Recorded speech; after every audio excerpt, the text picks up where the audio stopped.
आप बच्चे नहीं हो, आप लोगों को हित अहित का ज्ञान होना चाहिए।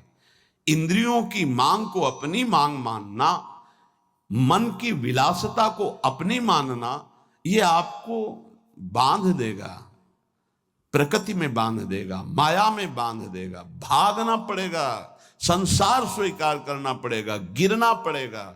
इस बात को अंदर से समझिए। आपको बहुत मजबूत रहना है।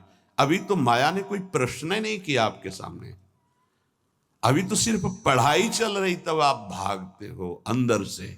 बाहर से चाहे हमारे नजदीक भले दिखाई दे रहे हो, और जिस दिन प्रश्न आया तो आप समझ कितने नंबर आएंगे आपकी परीक्षा के।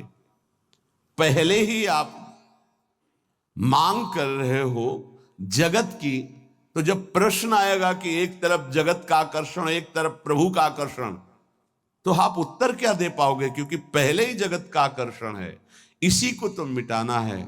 नहीं समझ पा रहे आप, इसी को मिटाना है आपको। जथा लाभ संतोष सदा काहू सो कछु न चाहूंगा। जैसे मेरे प्रभु रखे वैसे रहूंगा, कभी कोई चाह नहीं करूंगा। सच्ची मानिए, यदि आप सतमार्ग में चल रहे हैं तो कोई चाह नहीं रहे। जैसे आपसे पूछा जाए क्या आप पसंद करते हैं, नहीं बोलिए आप क्या पसंद करते हैं, किशोरी जी का नाम दे दीजिए हमें, इसमें रति हो जाए। नहीं, वैसे क्या पसंद करते हैं? किशोरी जी का धाम, दिव्य वृंदावन मेरे नेत्रों में झलकने लगे, दे दीजिए आप। इनकी शिवा आपकी हृदय की मांग आपको फंसा देगी। इस शब्दों को पकड़ लीजिए। सत्संग के शब्दों को आप नहीं पकड़ते। आपका मन जब विपरीत चिंतन करता है तो आप कीर्तन कीजिए, वाणी जी का उच्च स्वर से गायन कीजिए। एक बार जीत गए तो 1000 बार इसको पटक दोगे मन को, एक बार हार गए तो 1000 बार पटकी लगाएगा आपको। आप समझो, आप किसी विशेष कृपा से आप चल रहे हैं। अगर इस विशेष कृपा की अवहेलना करेंगे तो आपका परमार्थ रुक जाएगा। पूज्यपाद श्री उड़िया बाबा जी महाराज से स्वामी अखंडानंद जी महाराज प्रश्न करते हैं, बाबा यदि कोई हमारे गुरु और इष्ट की निंदा कर रहा है तो हमारा क्या कर्तव्य बनता है? यदि कोई हमारे गुरुदेव की इष्ट की निंदा करता है तो हमारा उस समय क्या कर्तव्य बनता है? उत्तर, उस उपासक को चाहिए कि उसके सामने जो इष्ट की निंदा या गुरुदेव की कर रहा है वहां से तत्काल हट जाना चाहिए। कभी भी दोबारा उसके पास नहीं बैठना चाहिए।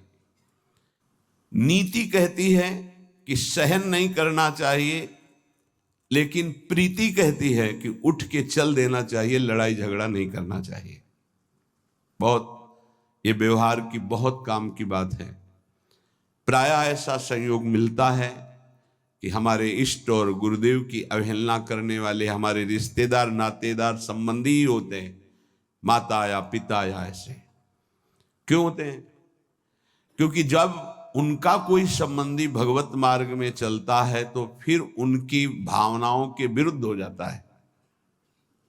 अगर वो उनकी भावनाओं का ही केवल पोषण करने लगेगा तो इष्ट गुरु से विरुद्ध हो जाएगा, पक्का, आगे चल के देख लेना। और जब इष्ट गुरु की भावना में वो पुष्ट होता है तो उनकी लौकिक भावनाओं को वो कुछ भी नहीं गिनता। अब उनको लगता है कि ये जो हमारा पुत्र है या पुत्री है या पत्नी है या परिवार का सदस्य है, कितना हमें प्यार करता था, ये जब से गुरुजी से मिला, जब से उपासना में आया, तब से ऐसा हुआ। तो उसकी गुरु के प्रति, इष्ट के प्रति भी निष्ठा नहीं रहती, भक्ति नहीं रहती, और उसी के अंदर से माया निंदा करवाने लगती, बहुत प्रियजनों के द्वारा। अब वहां क्या हमारा कर्तव्य है?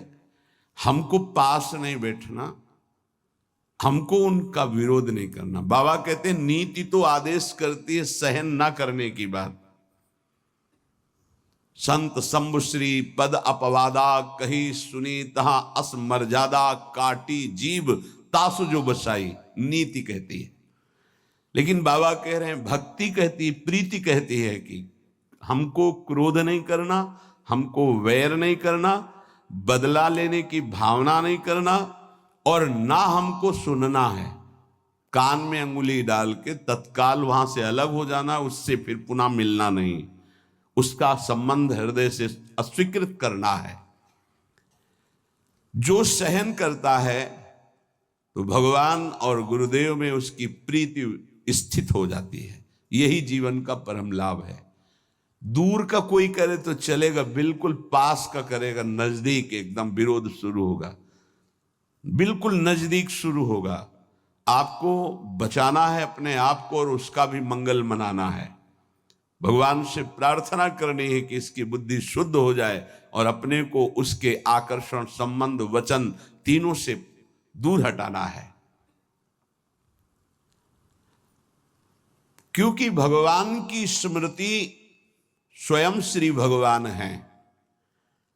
अगर आप इष्ट और गुरु की निंदा सुनेंगे, करना तो बहुत दूर की बात, तो आपकी भगवत स्मृति गायब हो जाएगी, स्मृति चली जाएगी। स्मृति गई तो कुछ नहीं रह गया। यहां तक कि उपासक को भगवान से भी बढ़कर भगवान की स्मृति पर भाव रखना चाहिए। यस्य स्मरण मात्रेण जन्म संसार बंधनात्, जिनका स्मरण मात्र संसार में जन्म मरण के चक्र से मुक्त कर देता है, उन प्रभु की स्मृति को प्रभु से भी बढ़कर के मानना है। कोई कहे प्रभु से बढ़कर कैसे हो सकता है? तो प्रभु तो हमारे हृदय में है, लेकिन उनकी स्मृति नहीं है, तो नाना प्रकार के विकारों में हम बंधे बह गए। और जिस दिन से गुरु कृपा से भगवत स्मृति जागृत हुई, तो हमें सुख मिला, शांति मिली, विश्राम मिला। दुख प्रभु नहीं दूर किए, प्रभु तो सबके हृदय में बैठे हैं। प्रभु की स्मृति भजन